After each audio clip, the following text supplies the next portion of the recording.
Good morning. Welcome to the Unitarian Universalist Church of the Desert. I am Denise Janssen-Eager, your worship associate. And I got to tell you, I'm honored to be assisting with the first official service of our now installed minister, Reverend Ian W. Riddell.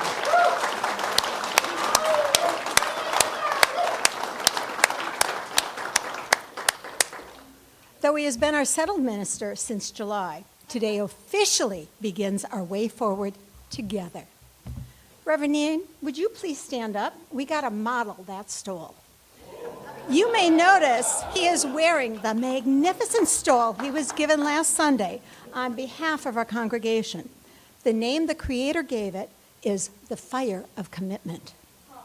I know you will agree that is a perfect representation of our beloved community's shared ministry together. Before we begin, would you please take a moment to silence your phones and other technology? Thank you.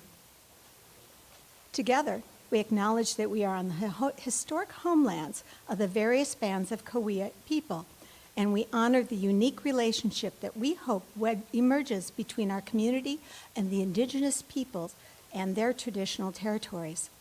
Let this acknowledgement serve as a reminder to recognize, honor, reconcile, and partner with the Kauai people whose lands and water we benefit from today. In this congregation, we honor people of all races, ancestries, and cultures. We welcome you wherever you come from, whoever you love, whatever your immigration status or civic engagement is. We welcome people of all sexual orientations and gender identities, of all ages and sizes. People of all economic statuses and professions, of all physical or mental abilities.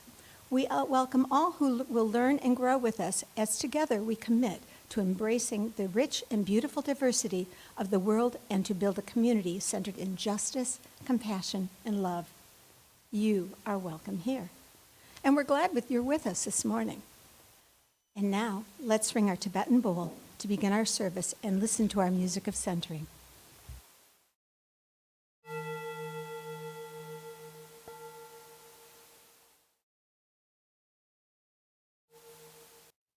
Good morning. I am the Reverend Ian Riddell, and I have the honor of serving this congregation as its settled minister. We are headed this week into a season of Thanksgiving. And there are lots of myths and stories about Thanksgiving that we learned in our childhood that ignore the history of this country.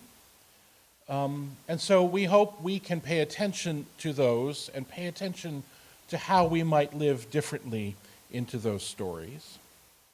And this time of year is a reminder to us also of gratitude, of community, of family, of generosity. And I want to invite you into one possibility maybe for broadening your understanding of the holiday and the understanding of history.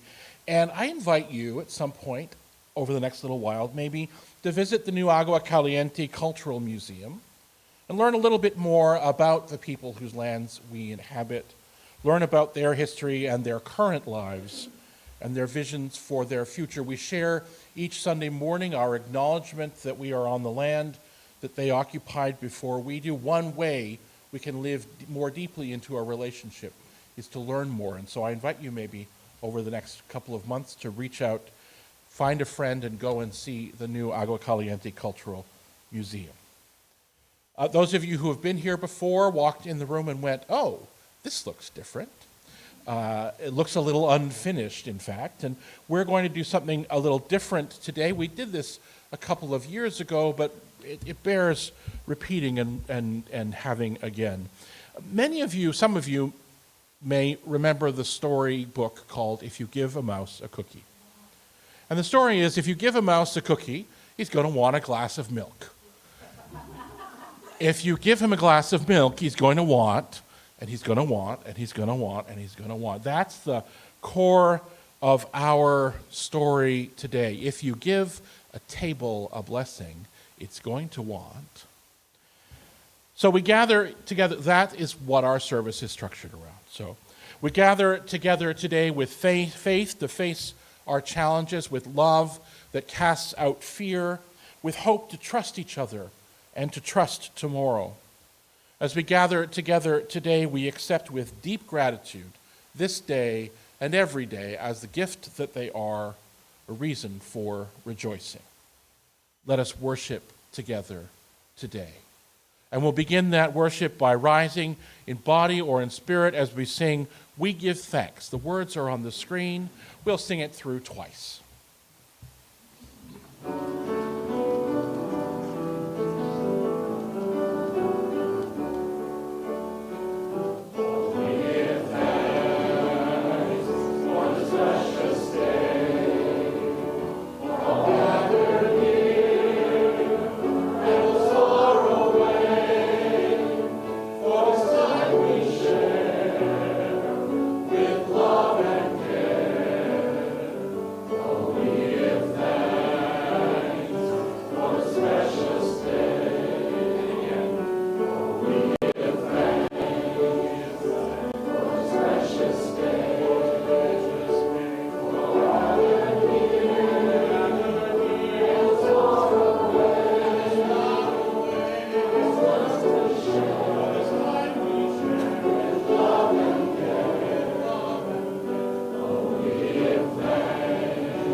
Please join with me in reading the words on the screen as Reverend Ian lights our chalice this morning.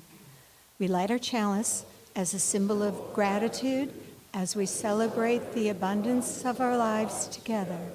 In this sanctuary, we harvest bushels of strength for one another and offer our crop with the hands of compassion and generosity. In the authentic and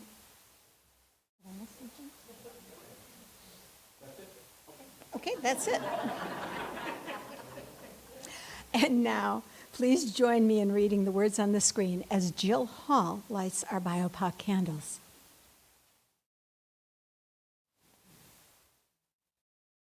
We light these candles in solidarity with Black, Indigenous, and other people of color as we journey together toward spiritual wholeness. May we, as a beloved community, work to dismantle racism and all forms of repression. May we live out our principles so that justice, dignity, and equity for all prevail.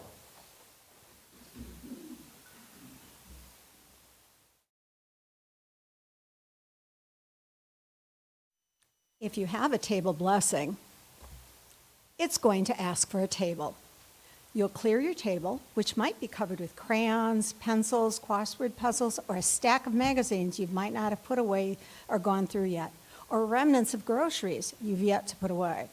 When you clear the table, you'll notice the slight scarring on where the many dice tumbled from across the table from countless Yahtzee nights, and your eyes are drawn to a pattern of faint discoloration from a 2-2 hot plate. And then you will notice traces of scratches from the passing of this and that across the table, and all the pleas and thank yous that accompanied them. So when you lovingly muse on those scratches and indentations, you'll smile and see that this table is asking for a tablecloth. You'll rummage through your linen closet, reach past the beach towels, push aside the lacy napkins you never found a comfortable use for, and there they are, right next to the oilcloth from last summer's cookout. You pull them out. The tablecloth, the napkins, the placemats, adding an extra to your count just in case of that unexpected guest or the one you've yet to invite. When you begin to place the tablecloth on the table, you'll notice its many creases and deep-set folds, and you'll step back and realize it's probably asking for an ironing. So you'll set up your ironing board, readying the iron, and wait patiently for it to heat up while you sip some tea. You'll begin to flow the iron carefully over the fabric in even slow motions, feeling your hand on the warm fabric, watching as each crease slowly smooths out, feeling a self of calmness and accomplishment, appreciating the beauty of the stitching, and workmanship and memories of the meals and conversations that have been shared upon it. And now, would a few people please come forward to put the tablecloth on our table?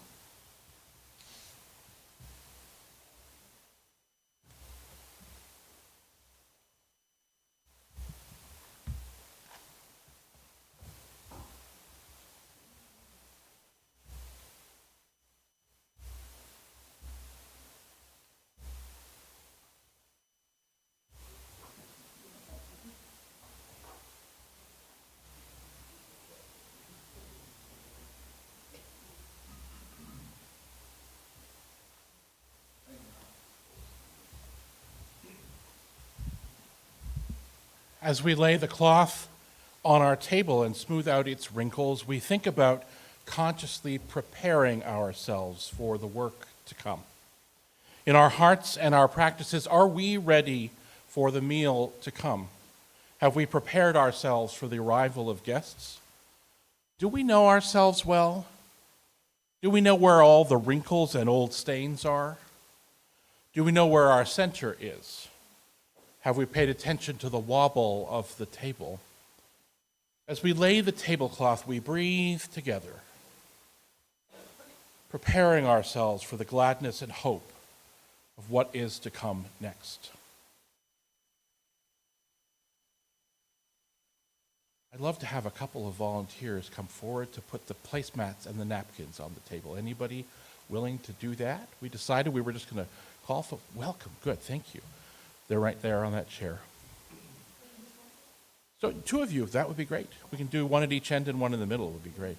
And the napkins too. Thank you so much. Perfect.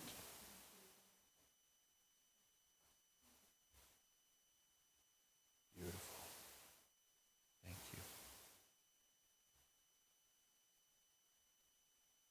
As we lay the placemats on our table, we think about consciously creating space.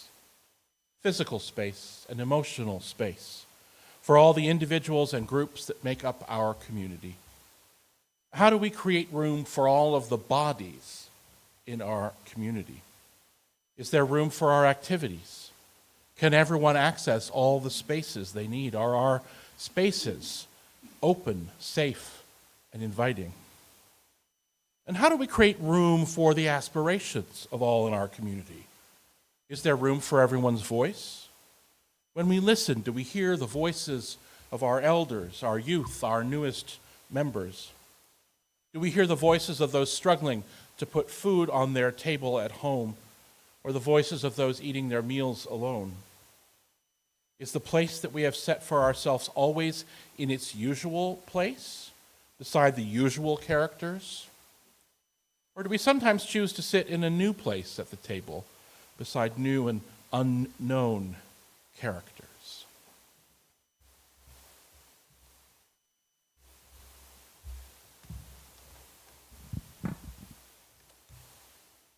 When you place your linens on the table, they'll probably ask for some plates, glasses, utensils to go with it. So you'll look through your drawers and cabinets where you might get carried away to find a full set of plates and silverware to match, and go through every cupboard trying to find plates that aren't chipped.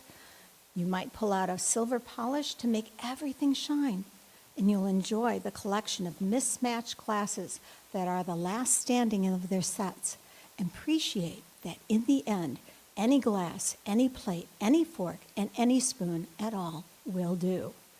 You'll set your plates and glasses and utensils, trying to keep them straightened and aligned. You'll say out loud, the fork goes on the left, pushing gently the utensils into place with your fingers, feeling the cold steel and noting the difference in the warmth you felt earlier. Recalling when a small child at this table had forgone the fork and just ate with their hands, or the spoons that fed warm soup to the many colds, or the knives that helped little mouths safely eat, and the many bits and bites that have made their way to the many mouths, and the savoring final crumbs that resulted. And now would a couple of people please come forward to place the forks, spoons, and knives on our table?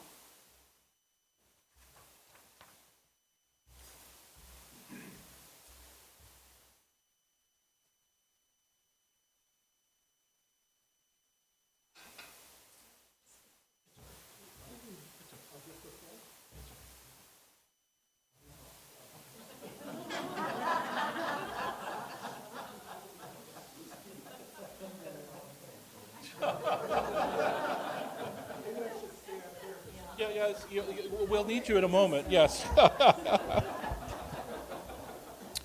We decided we'd go with unplanned this morning. Last time we did this, I assigned people to roles, and we decided we would do something different today. So we're enjoying the chaos of the Thanksgiving feast. As we lay the cutlery at our table, knives and forks and spoons, as we think about the tools that we bring as we welcome our guests, what skills do we have to help us understand ourselves well?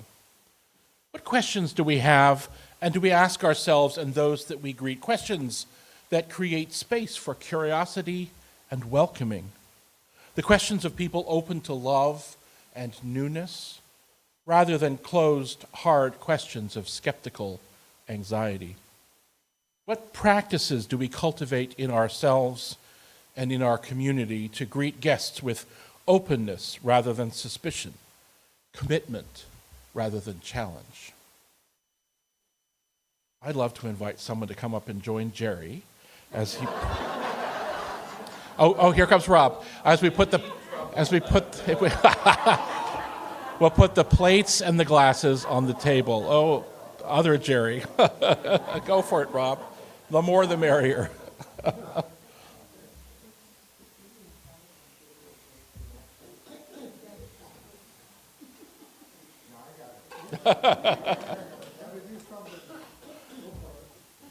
This is what my home looked like on festive meals, so thank you.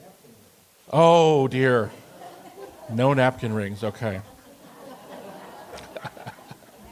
Couldn't find them in the box. As we lay the plates and the glasses on the table, empty and ready for nourishment, we think about giving and receiving the offering of our community. The empty plates invite us to imagine what we can each bring to the table of our community. Support, financial gifts, time, skills, expertise, loving presence. The empty plates and glasses invite us to imagine what we are ready to accept from our community. Support, hope, knowledge, loving challenge, transformation, home.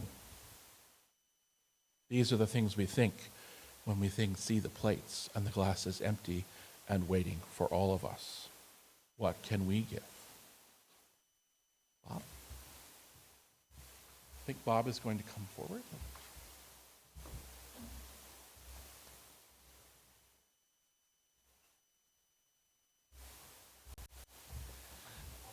Okay. Good morning, everybody. My name is Bob Rancourt. I'm the president of the board of directors, and I'm the liaison for the church to Safe House of the Desert, many of whom are here today. I'm super proud of our community. I mean, really, today, if you just listen to us, how we begin our announcements, what's going on, what we're doing out in the community, one of the things I'm most proud of is our community partnerships. And today, we're highlighting that today. We have worked with Safe House of the Desert. I started with Mr. William, who I'm about to introduce, in 2020. So he and I have been doing it for 3 years now, and the pandemic caused us to change the way we give to gift cards. And so we've been doing this for 3 years now. Before that, what we used to do was create a list, and then we'd try to fulfill those lists for the residents of Harrison House at Safe House of the Desert. So we've created a holiday tradition, so to speak, of working with Safe House of the Desert in November of every year as we express our gratitude. So let's be real generous with our giving today. We've got this community partnership with Safe House of the Desert. They do the most important work out there for our youth and children all across the county. Safe House of the Desert is the runaway shelter and place for homeless children in the county, the place. And then Harrison House is one of their transitional living units for youth, transition age youth in the community, age 18 to 23, 25, 22, who need that, typically coming out of foster care and need that step up and that extra help for transitioning into adulthood. So without further ado, Billy William, will you come on up? This is case manager Billy William from Safe House of the Desert.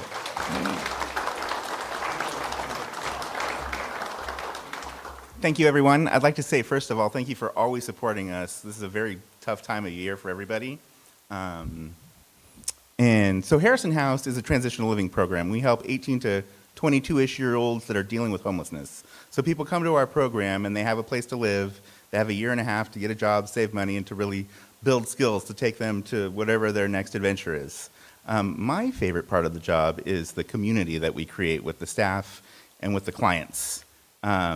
And I have two of them with me here that I come speak a little bit. One graduate of the program, Lulu, and one current member, Les. So if the two of you could come up and share a little bit of your experiences at Harrison House, it would be very appreciated.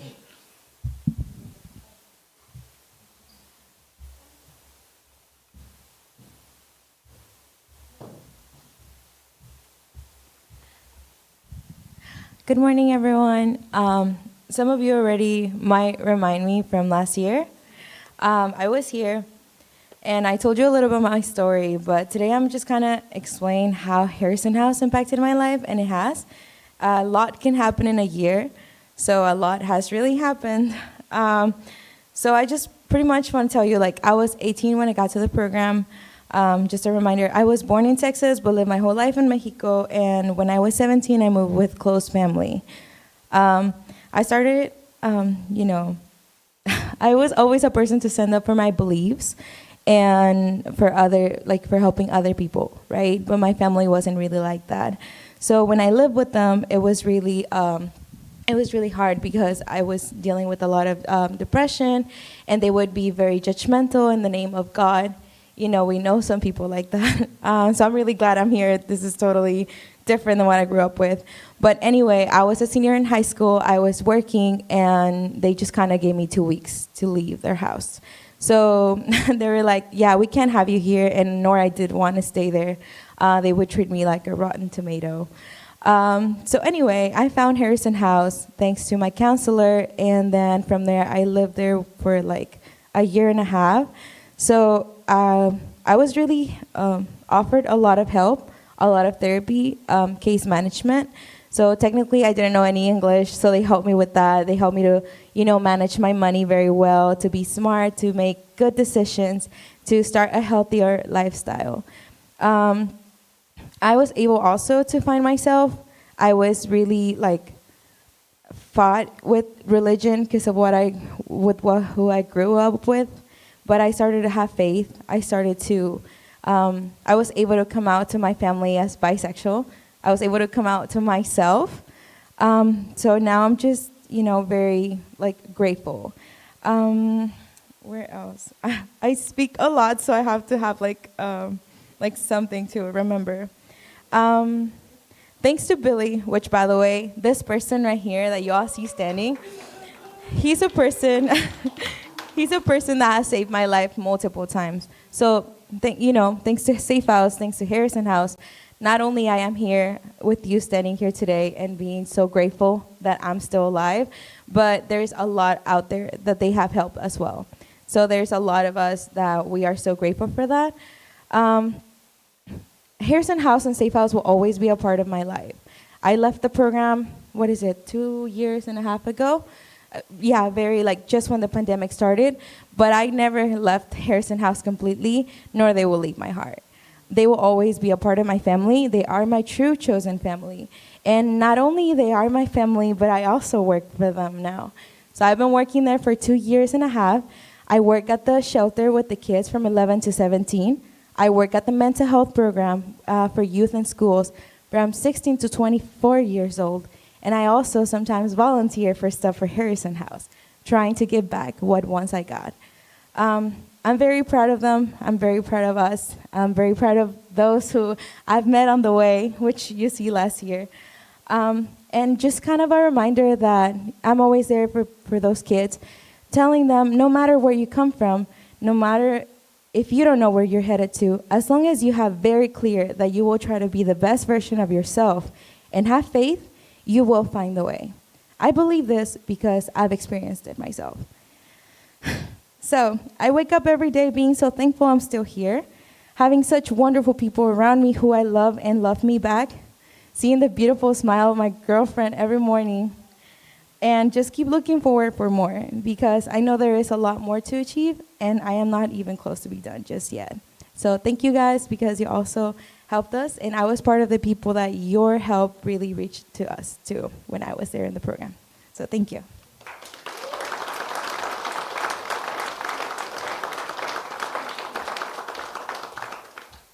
That's a hard act to follow. Hold on. Hello, can you guys hear me? Hi, my name is Les. I am a current resident at Harrison House. And I was gonna talk about my whole experience, but really, I just wanna say thank you. When I first came here, you guys were able to give us the e-cards. I had nothing. I was left on the street by myself, and I found Harrison House through a good friend of mine, and they transported me out here, but I had nothing. And with the help of you guys and your generosity, I was able to get feminine products. I was able to get, things, clothing that I didn't have, more shoes. And I want you to know that what you guys done or what you guys are doing, it's making actual impact. I know a lot of people say, oh, donate to this and do that, and you're gonna make a difference. You made a difference in my life. And I mean that. And words cannot describe the gratitude I have to be a part of such a community that are willing to not only give, but to cherish, to love, to water, and to see us grow as young adults. When I was 19 and I first came here, I didn't know if I was going to not be here anymore, but where my life was going to be. But I can say with the help of Harrison House and Billy and Lulu and with you guys, I was able to, give back to my community and find myself and be able to show God's love and light. And I appreciate it so much. So thank you, thank you, thank you. And if you didn't hear me say it again, thank you.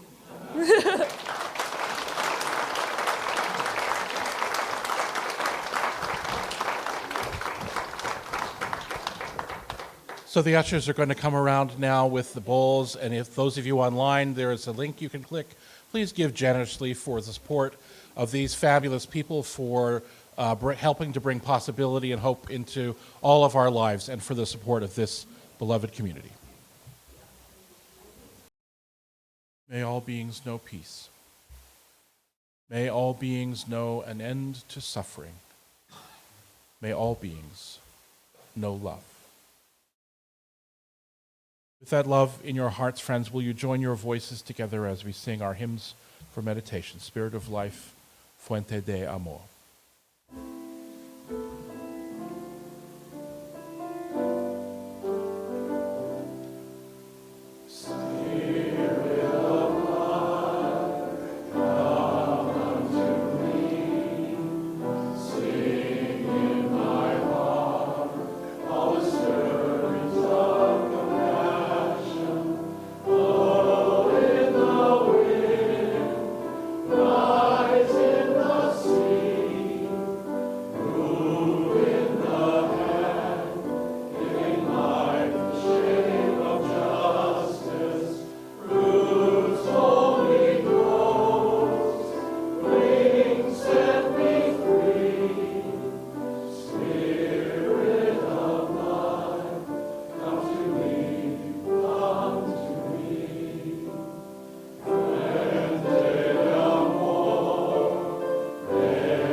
The table will think about the bits and bites and spoonfuls and will ask for serving bowls to put them all in. You'll gather your platters and tureens and boats and trays that will be anxiously awaiting to be filled and enjoyed. As the table begins to build, you will notice it becoming dotted with specks of color and mix of metallic hues. The table will probably ask for some light to illuminate it all. You'll wander through the house, looking in drawers, trying to find candles that aren't slouching, that after many unbearably warm days. One may be taller than the other, one may be from last dinner by candlelight, or the last time the power went out on your block. Now, when you find your candles, they'll probably ask for something to hold them in. You'll look around the room and fix upon the mantel where your candle holders sit. They're just like the ones that always sat at your grandmother's table. They're not crystal, not gold-plated, nor monogrammed, but two simple jelly jars filled with colored sand. You take your candles and comfortably and easily set them in the sand. If you give the candle holders candles, they'll ask to be lit. You'll try to recall where the clicker lighter could be. Maybe left out by the barbecue outside from the last grill out hurrah? Maybe remembering, oh, the butane is out. You will check to see if there's only one box of birthday candles that contain only 7 candles, and remember that no one is 7 anymore, but perhaps 17. You'll hesitantly head towards your collection of matchbooks. You'll take it down from the shelf, sit upon the couch, and open the jar. You'll shift them around with the tips of your fingers, reading the covers, and looking at all of the places you've dined, danced, and stayed. Reading the locations, reminiscing about a place that no longer exists, you'll randomly pull out a pink glossy matchbook cover that reads, Pat and Sam, December 15th, 1991. And you'll think, wow, 30 years later, and then pull out another and realize they're toothpicks. You'll laugh at all the memories and find a matchbook that is yet to be struck, still pristine, that is from a hotel that no longer stands, but in its place stands another, and you'll set it aside and next to the candles in the center of the table. Would a few people please come up and put serving bowls on the table?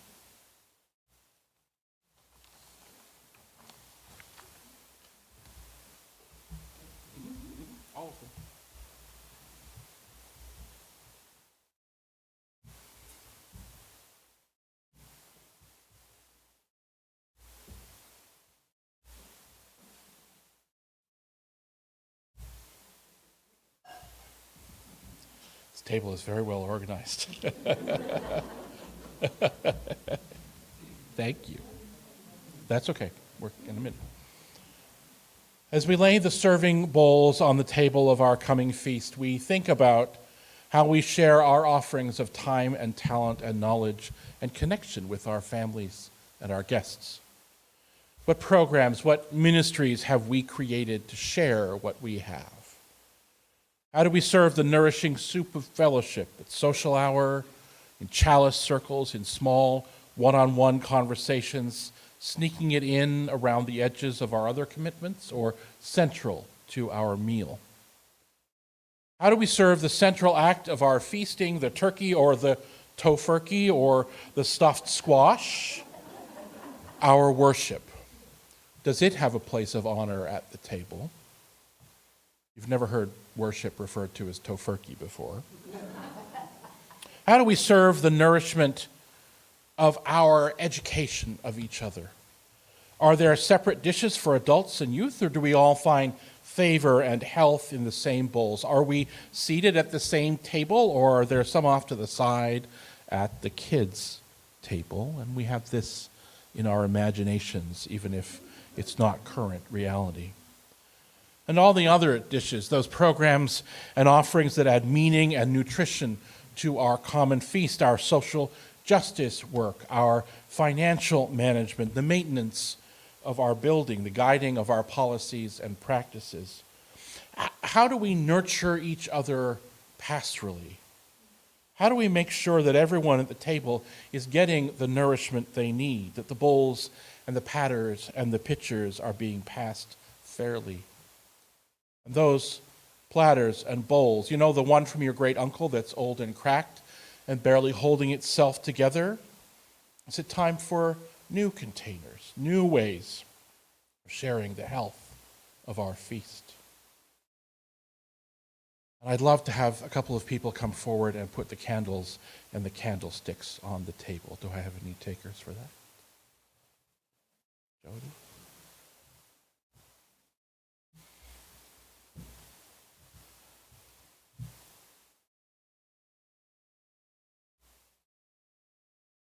Thank you. Okay.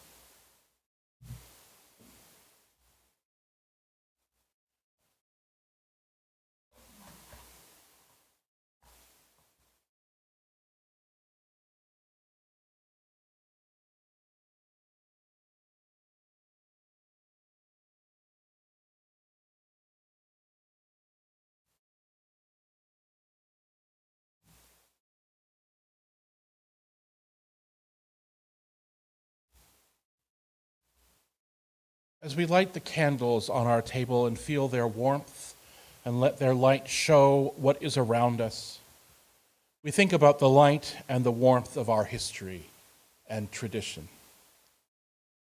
Ponder for a moment the path that brought you to this community table. What in your past prepared you to be open to this place when you arrived? Be curious about the path of others around you, curious about the path of the visitor and the guest.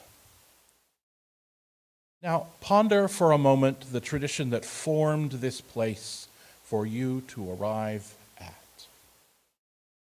All of those places that Shirley referred to, all of those people that Shirley referred to at the beginning of our installation service last week, who helped to build this place of openness, of curiosity, of acceptance and love.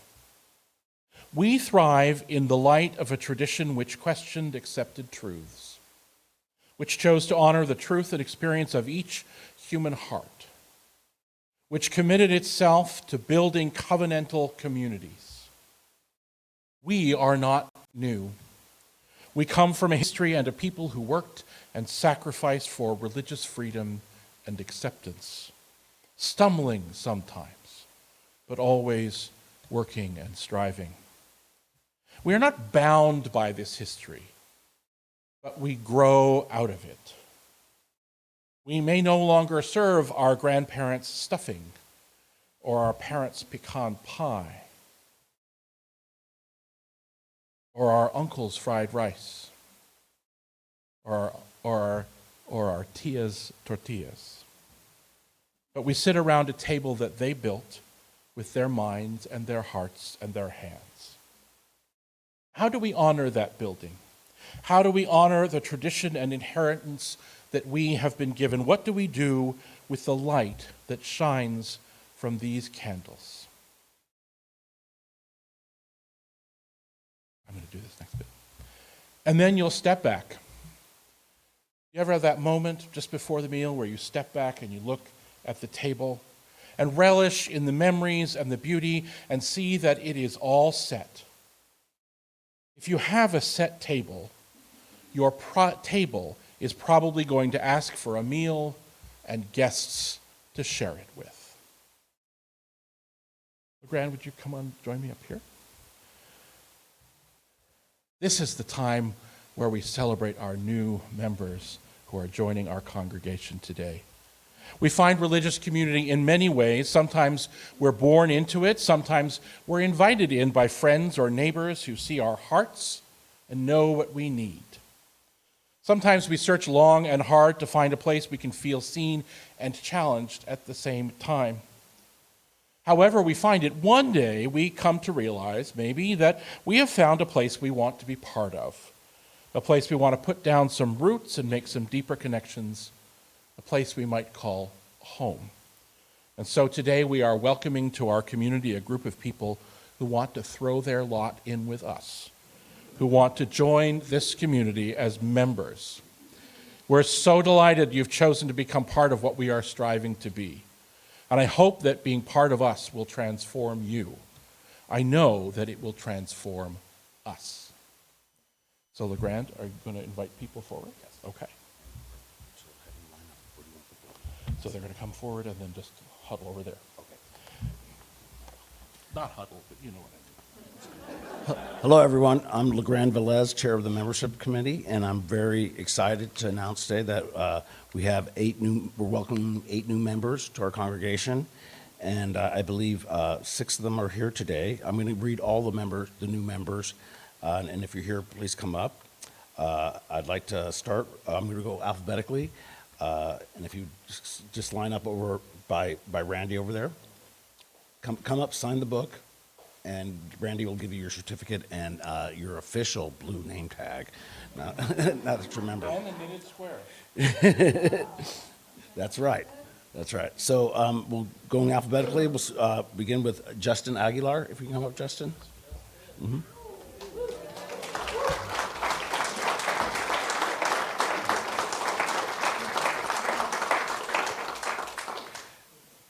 Justin's already jumped in as a volunteer. Many of you probably seen him serving as a greeter for the last month. So next, who I know is not here today, but perhaps is joining us online, is Simone Best. Mm-hmm. Let's see. Next, I know is here today, Cindy Bolander.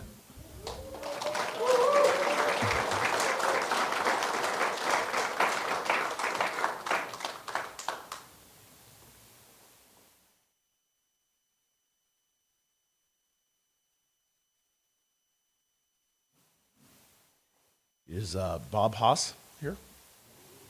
Where's Bob? Oh, there's Bob. Yeah.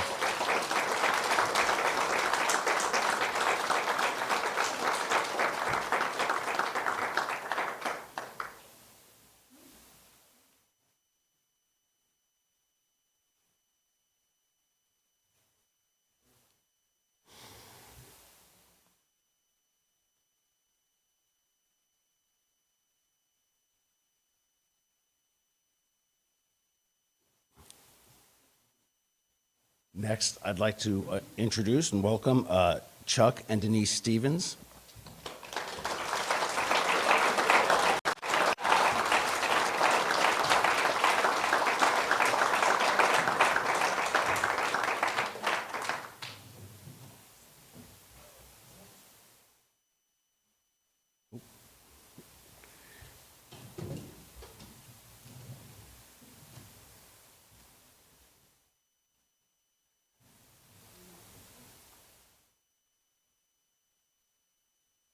And then also, who's not able to be here today, Jane Hillegas Stummel.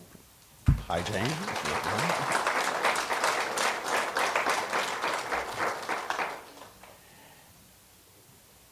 And then lastly, we have Liz Mediavilla.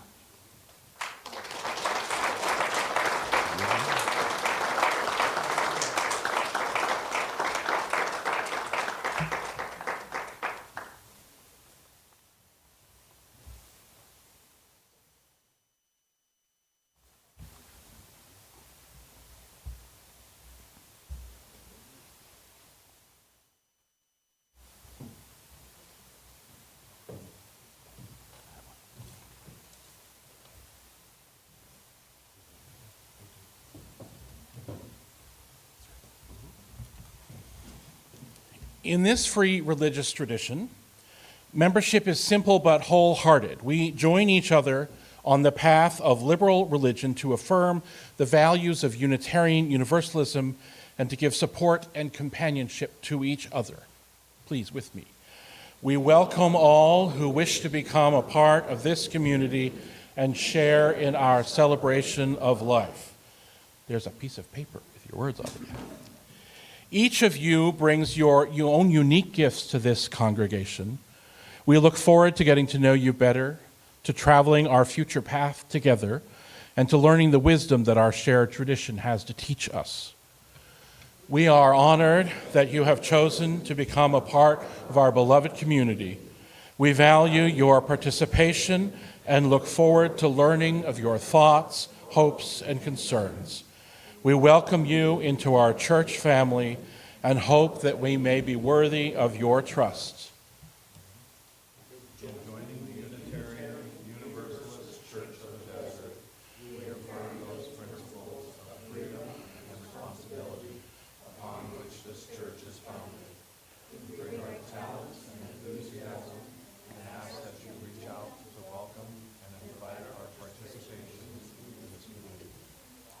and all of us together.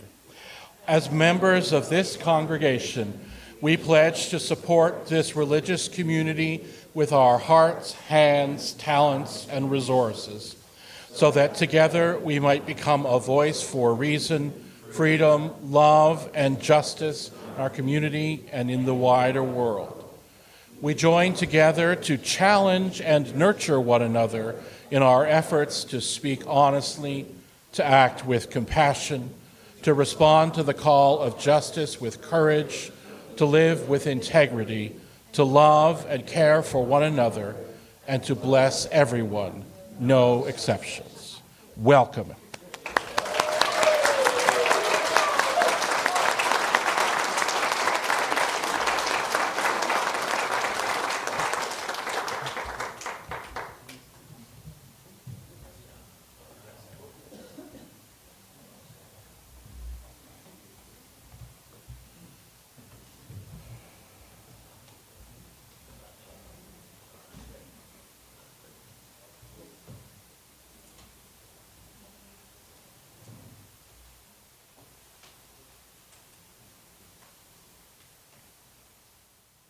A little bit more about our table.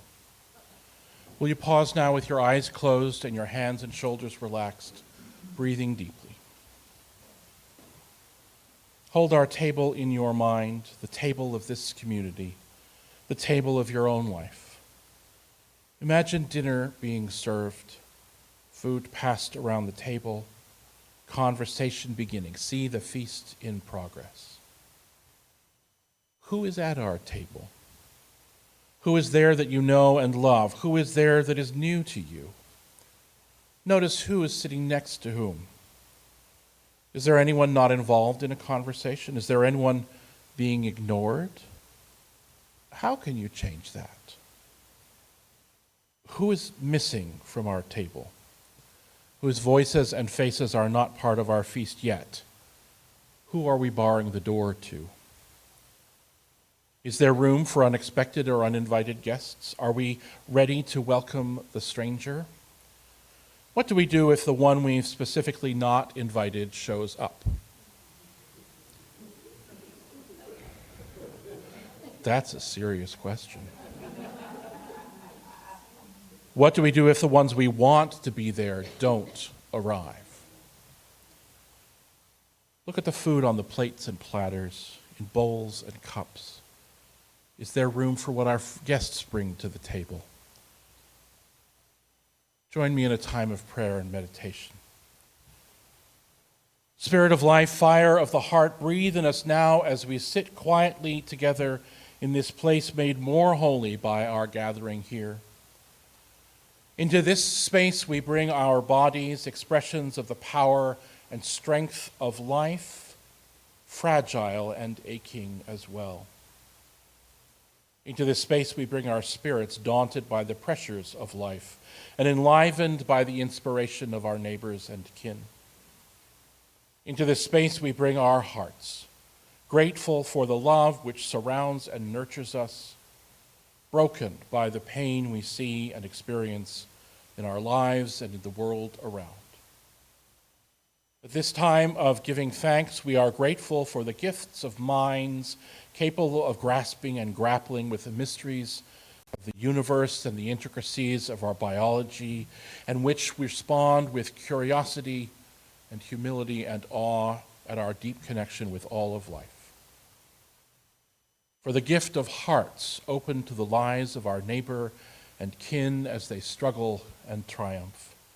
Hearts which know deep down that we are all worthy, and that our struggles and triumphs are intricately woven together in the fabric of our society.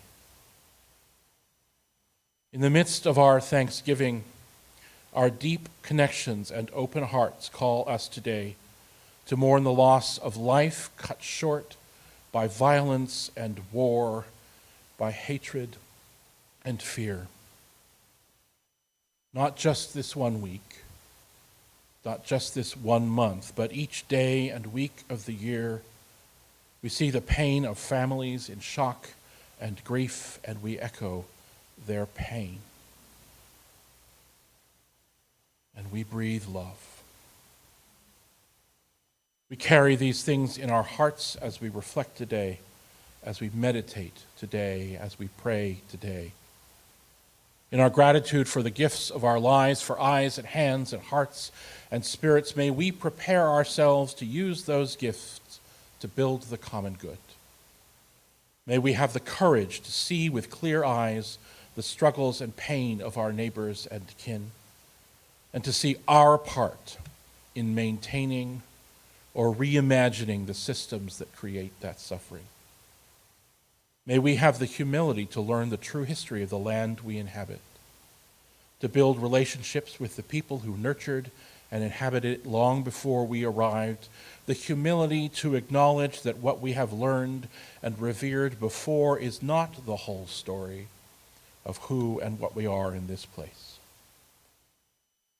May we have the faithfulness to commit ourselves to the work of building a world where all of our children thrive and where their dreams for their future are enlivened and made possible. With all of these things in our hearts, we gratefully breathe into a moment of quiet together today.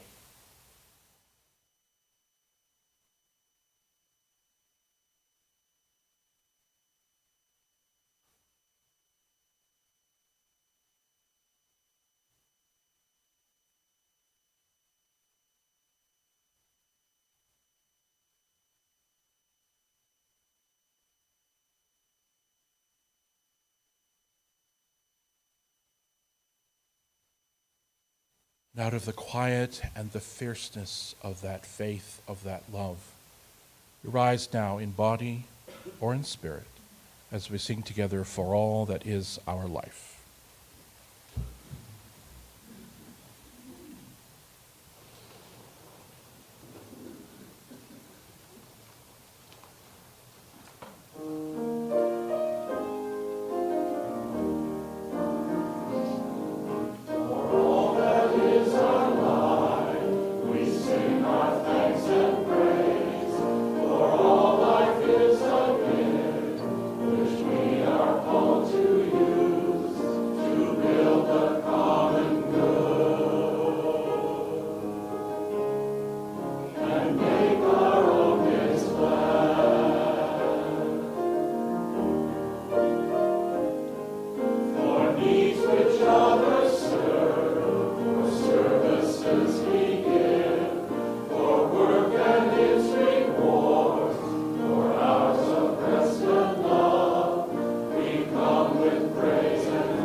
Tears of joy.